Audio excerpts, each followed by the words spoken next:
चलो अब गणित का अध्ययन हम लोग करेंगे। तो गणित का चैप्टर नंबर पहला आज मैं शुरू करने चल रहा हूँ, वास्तविक संख्याएं। बोर्ड की एग्जाम में ये चैप्टर कुल 5 नंबर का है। इस चैप्टर से एक प्रश्न 2 नंबर का हल करने में आएगा, एक प्रश्न 3 नंबर का आएगा। लेकिन ऐसा भी हो सकता है कि 2 प्रश्न 2-2 नंबर के आ जाएं, एक प्रश्न 1 नंबर का आए। कुल मिला के 5 नंबर का बोर्ड की एग्जाम में चैप्टर है। ठीक है, यहाँ पर देखना, सबसे पहले हमको अध्ययन करना है यूक्लिड की भाग विधि से मासा ज्ञात करने के मेथड पढ़ना है। तो बहुत ध्यान से देखना, पहले शुरुआत में कर रहा हूँ, कुछ सूत्र आपको समझाना है। जैसे मान लिया 17 है, 17 में अगर आप 5 से भाग दो तो 5 3 15, 3 बार जाएगा, घटाने पर 2 शेष बचा। ठीक है, तो यहां पर देखना, अब ये जो भाग दिए हमारे, ये भाग सही है कि गलत है वो चेक करने का तरीका, जिससे भाग दिए हैं उसका और जितना भजन फल आया दोनों का गुणा कर लो। गुणा करने के बाद जो मान जो शेष हो उसको जोड़ दो। तो जोड़ने के बाद ये बीच वाला मान होना चाहिए, तो हमारा भाग सही है, नहीं तो गलत है। यहां पर देखना, 5 3 15 और 2 17, तो बीच के बराबर आ रहा है। मतलब वही लिखने का तरीका क्या, बीच वाला 17 बराबर 5 गुणे 3 धन शेष फल 2। इसका मतलब ये हमारा भाग सही है। इसमें ध्यान देना, जो 17 है उसको भाज्य संख्या कहते हैं, और 5 को, जो 5 से हम भाग दे रहे हैं तो उसको भाजक कहा जाता है, और जो 3 है ये भजन फल कहा जाता है, और जो नीचे बचा है 2 उसको शेष या शेष फल कहते हैं। तो इसी सूत्र को इस रूप में लिखा जाता है, a बराबर b q plus r. Euclid की विधि का ये सबसे महत्वपूर्ण सूत्र है। a बराबर b q plus r. a का मतलब भाज्य है, b का मतलब भाजक है, q का मतलब भजनफल है, r का मतलब शेषफल है। अच्छा, एक चीज और ध्यान देना, जिस भी संख्या से आप भाग देते हैं शेषफल हमेशा उससे छोटा मिलता है। ठीक है, अब जैसे यहां पर हम 5 से भाग दिए हैं, ठीक है, 17 में हम 5 से भाग दिए हैं, तो 17 में अगर हम 5 से भाग दिए हैं तो यहां शेषफल का मान 0 या 0 से बड़ा हो सकता है, लेकिन हमेशा 5 से छोटा होगा। मतलब जिससे हम भाग देते हैं शेषफल हमेशा उससे छोटा मिलता है, उसके बराबर कभी नहीं मिलता है, उससे बड़ा कभी नहीं मिलता है। तो वही चीज यहां पर a बराबर बी क्यू प्लस आर में r शेषफल है, तो r का मान 0 के बराबर या 0 से बड़ा हो सकता है, लेकिन जिससे हम भाग दे रहे हैं, यहां b से भाग दे रहे हैं तो b से छोटा होगा। अब इस पर आधारित एक एक नंबर का प्रश्न पूछा जाता है। जैसे यहां पर ध्यान देना, एक प्रश्न है, यदि a बराबर 8q प्लस r हो तो r का मान हो सकता है। अब यहां पर देखना, a बराबर 8q प्लस r, मतलब a बराबर bq प्लस r के जैसा है।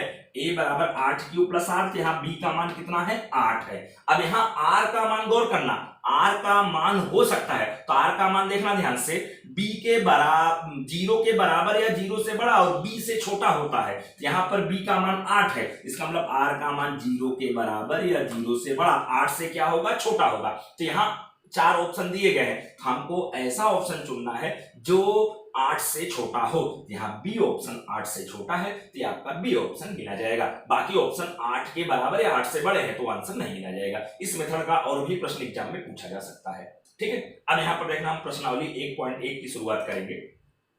प्रश्न है, निम्नलिखित संख्याओं का मासा, जिसको HCF भी कहते हैं, HCF का पूरा नाम है हाईएस्ट कॉमन फैक्टर। तो निम्नलिखित संख्याओं का मासा यूक्लिड की विधि से हमको ज्ञात करना है, और यहाँ 3 सवाल दिए गए हैं, 135 225, 196 38,220 और 867 255। ठीक है, तो यहाँ पर देखना, सबसे पहले पहला सवाल 135 और 225। तो सबसे पहला काम आपको ये है कि 135 225 में कौन बड़ा कौन छोटा हो आपको लिखना है। तो आप लोग देखना, 225 बड़ा है, 135 छोटा है, तो यहां तुरंत देखो लिख दिया 225 ग्रेटर देन 135।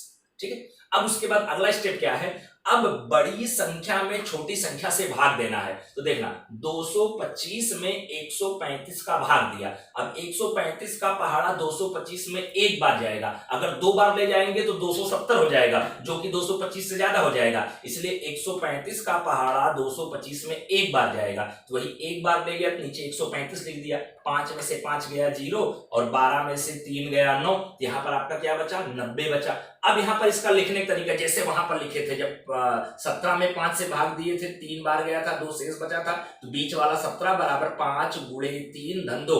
वैसे यहाँ बीच में कितना है, 225 बराबर किससे भाग दिए हैं, 135 से, गुणे कितनी बार गया है, 1, धन कितना शेष बचा है, 90। इसको इस तरह से लिख दिए। अब यहाँ पर गौर करना, 90 शेष आया, अब 90 से भाग देना है, किसमें, जिससे पहले भाग दिए थे उसमें, यहाँ पहले 135 से भाग दिए थे तो 135 में भाग देंगे, किससे, जो शेष वाली संख्या आया है उससे, यहाँ 90 से 135 में भाग देंगे। तो यहाँ पर देखना, अब 90 का पहाड़ा 135 में एक बार जाएगा, क्योंकि 90 दूनी 180 जो 135 से ज्यादा हो जाएगा, इसलिए एक बार ले गए। यहाँ पर 90 कम 90, अब 5 में से 0 गया 5, अब 13 में से 9 गया 4। अब इसका आंसर किस तरह से लिखेंगे, अब देखना, बीच में 135 से 135 बराबर 90 से भाग दिए, 90 गुणे एक बार गया 1, प्लस कितना शेष बचा 45, ठीक है। अब यहाँ 45 शेष बचा है, तो 45 से भाग देंगे, किसमें, अब इस वाली संख्या में जिससे पहले भाग दिए थे उसमें 90, तो यहाँ 45 से भाग देंगे 90 में, तो यहाँ पर 45 का पहाड़ा 90 में 2 बार जाएगा, 45 दूनी 90। यहाँ पर देखो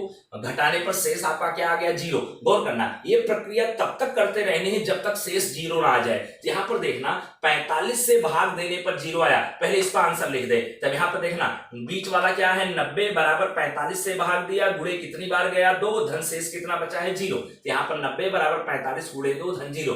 तो जिस संख्या से भाग देने पर शेष 0 आता है वही मासा होता है। यहाँ 45 से भाग देने पर शेष 0 आया, तब आप कहेंगे अतः HCF बराबर कितना, 45। 45 से भाग देने पर आपका 0 आया है। तो इस तरह से ये भाग देना और ये दोनों चीज बगल बगल में ही करके आप लोगों को दिखाना होगा, ठीक है। अब यहाँ पर देखना, दूसरा सवाल है, ये पहला सवाल का आंसर HCF 45 आ गया। अब दूसरा सवाल है, 196 और 38,220 का मासा यूक्लिड की विधि से ज्ञात करना है। तो सबसे पहले 196 और 38,220 में बड़ा कौन है, 38,220 ग्रेटर देन 196, तो 38,220 का मान बड़ा है 196 से, तो 38,220 में अब 196 का भाग देंगे। तब देखना ध्यान से, अब 196 का पहाड़ा 382 में एक बार जाएगा, क्योंकि अगर 196 दूनी करेंगे तो आपका आएगा 392, और यहां पर देखना ध्यान से 382 है इसलिए छोटा हो जाएगा, इसलिए यहां पर ध्यान से देखना, 196 का पहाड़ा 382 में कितनी बार जाएगा, एक बार। यहाँ 382 के नीचे 196 लिख दिया। अब 12 में से 6 गया 6, उसके बाद यहाँ पर 7 में से 9 जाएगा नहीं, 17 में से 9 गया 8, और यहाँ 2 में से 1 गया 1, 186 आ गया, 2 उतार दिया। अब 1862, अब 196 का पहाड़ा 1862 में 9 बार जाएगा, यहाँ 1764 आएगा। अब यहाँ 1764 घटाएंगे तो 12 में से 4 गया 8, और यहाँ पर देखना 0 में से तो 6 जाएगा नहीं, देखना यहाँ 5 में से तो 6 जाएगा नहीं, तो यहाँ एक हासिल ले गए 15, 15 में से 6 गया आपका 9, और यहाँ पर 17 में से 17 कट जाएगा, यहाँ पर 98 आ गया, अब ये 0 उतार लिया। अब 890 980 आपका आया है। अब 196 का पहाड़ा 980 में 5 बार जाएगा, यहाँ 5 बार ले गया, यहाँ पर 980 आपका आ जाएगा। यहाँ पर देखना शेष 0 आ गया, मतलब पहली ही बार में भाग देने पर शेष 0 आ गया। तो किससे भाग देने पर शेष 0 आया, 196 से भाग देने पर, अर्थात इस सवाल का मासा कितना होगा, 196। पहले इसका आंसर लिखेंगे, 38,220 बराबर 196 से भाग दिए, गुणे कितनी बार गया 195, धन शेष कितना आया 0, तब 196 से भाग देने पर शेष 0 आ रहा है, अतः HCF मतलब मासा बराबर 196। तो ये आपका आंसर आ गया। अब इसी मेथड से देखना, तीसरा सवाल है 867 और 255, तो कौन बड़ा है, 867 बड़ा है 255 से, तब यहाँ पर 867 में 255 का भाग देंगे। अब यहाँ पर 255 का पहाड़ा 867 में 3 बार जाएगा, यहाँ पर कितना आ गया 765 आ गया, घटाने पर कितना आया 102। अब इसका आंसर लिखेंगे, बीच में 867 बराबर 255 गुणे 3 धन 102।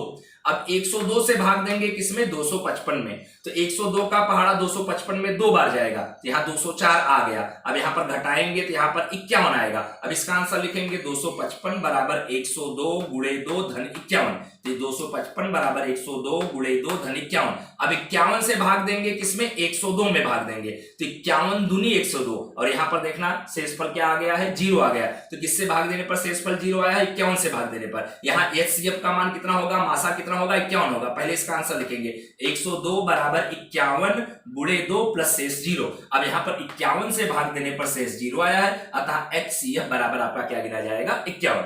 इस मेथड से यूक्लिड की भाग विधि से सवाल हल करने होते हैं। 2-2 नंबर के सवाल पूछे जाते हैं। यहाँ पर देखना 6 सवाल मैं आप लोगों की प्रैक्टिस के लिए दिया हूं।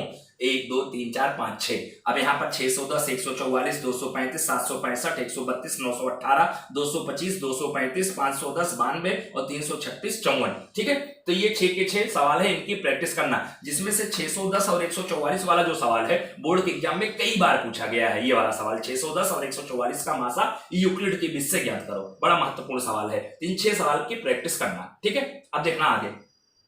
अब 1.1 का दूसरा सवाल है, कह रहे हैं कि सिद्ध करो कोई भी धनात्मक विषम पूर्णांक 6q+1 या 6q+3 या 6q+5 के रूप में होता है जहां q पूर्णांक है।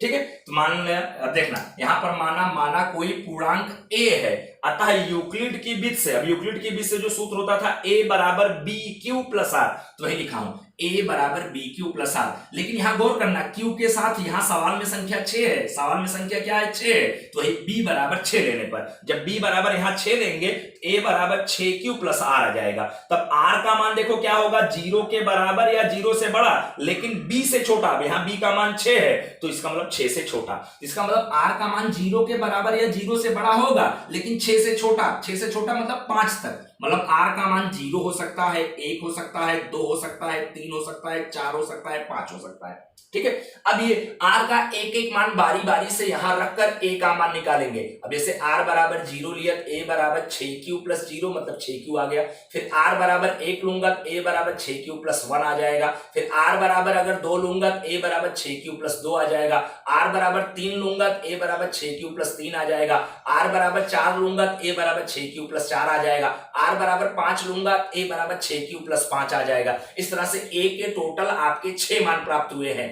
a बराबर 6q, a बराबर 6q+1, a बराबर 6q+2, a बराबर 6q+3, a बराबर 6q+4 और a बराबर 6q+5। लेकिन सवाल में देखो लिखा गया है, सिद्ध करो कोई धनात्मक विषम पूर्णांक।